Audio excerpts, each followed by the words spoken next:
This video will show you how to install the Korky Fits Mansfield toilet flush valve seal for the Mansfield 210 and 211 flush valves. Begin by turning off the toilet's water supply. Then flush the toilet to drain the tank of water. Remove the refill tube from the top of the white flush valve cap. Next, twist the cap counterclockwise to remove it from the flush valve.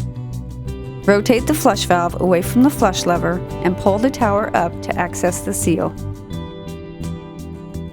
Remove the old seal and replace it with the Korky Fits Mansfield seal. Lower the tower back onto the flush valve base and rotate the flush valve to its original position around the flush lever. Reattach the white cap to the top of the flush valve by twisting it clockwise. Insert the refill tube back into the flush valve cap. Finally, turn the water supply back on and enjoy a smooth running toilet without any leaks.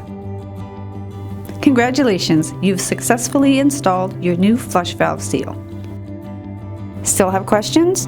Our technical support team is always willing to help.